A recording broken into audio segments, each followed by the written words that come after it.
Welcome back to SP Channel. Since the very beginning, mankind has been driven to create, forcing the unknown to reveal itself. It was in this way technology was born. With this knowledge, mankind has achieved many things. We've created new medicines that have saved lives. We've built schools and educated the populace en masse. We've even invented new ways to eat pizza. But could mankind create a thing that could surpass its own creator? Could we make something more intelligent than we could ever hope to be? Something stronger, intellectually superior, something that isn't even subject to death or dying? Well, you're going to want to stay tuned to SP Channel to find out. I think we can start with artificial intelligence. Artificial intelligence is something we've all heard of, but when most people think of artificial intelligence, they automatically draw up images of HAL from 2001 Space Odyssey, or even Cortana, or even this guy. But the truth of artificial intelligence, what it is, and how it's shaping our daily lives is even more fascinating than anything Hollywood could ever dream up. In the field of artificial intelligence, there is a test to determine how human-like an AI can be. The Turing test was developed in 1950 and gauges a machine's ability to exhibit intelligent behavior equivalent to or indistinguishable from that of a human being. Right about now, I need you guys to consider a few things. We have had a test since 1950 to determine a machine's ability to convince someone that it can think in ways indistinguishable from that of a human being. That was 67 years ago, guys, nearly 70 years. Right about now, you may be asking yourself, has any AI ever passed this Turing test?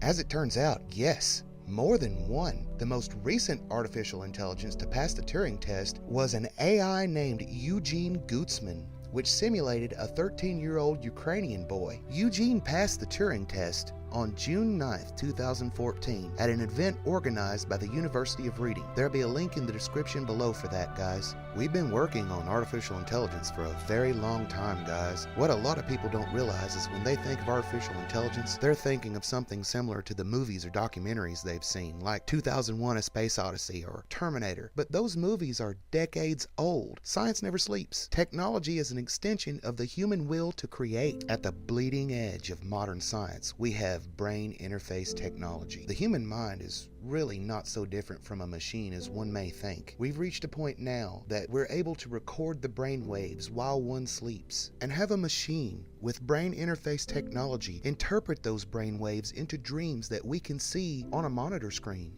This is not science fiction, guys. This is science fact. I have a link in the description below from Dr. Michio Kaku on the recording of dreams with brain interface technology. It's amazing, guys. Be sure to check it out. You know, after this video, of course. The idea is not to truly program an intelligence that will surpass man. The idea is to emulate a fully functional working human mind within a machine. This field of study is called whole brain emulation, or WBE for short. I have an incredible link in the comment section below to a university PDF called Roadmap to Whole Brain Emulation. It's really nice. You guys should check it out. Someday, machines will not only host artificial intelligence, but genuine emulated human intelligence. We're speaking about machines that can process and feel genuine emotion. At the moment, we've only been able to emulate smaller brains, like those of insects and smaller animals. But that's only for ethical reasoning, guys. The technology is ready, but the world is not. By this point, I'm sure you've wondered, a body for an AI wouldn't really be a problem. We've been working on robotics longer than we've been working on artificial intelligence. Just for fun, I've dropped a few links about the progress we've made in the fields of robotics in the description below. And all of this progress with artificial intelligence, with robotics, we've made all these leaps and bounds before the advent of quantum computing. For those on the know about quantum computing is a breakthrough in the field of processing information. Standard processors process data in an on-off state, just zeros and ones. But a quantum computer processes data in multiple states simultaneously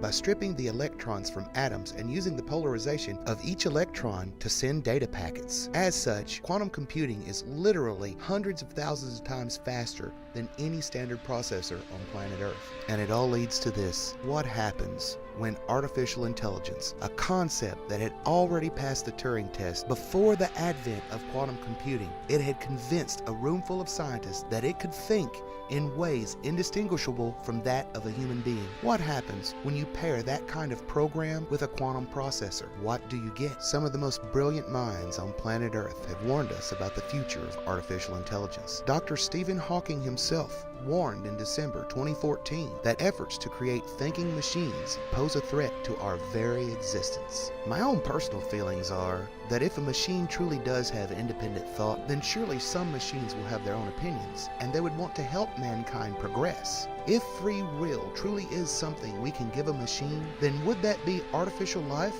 or genuine life? Would a machine with independent thought and free will deserve rights and protections from harm as natural life forms do?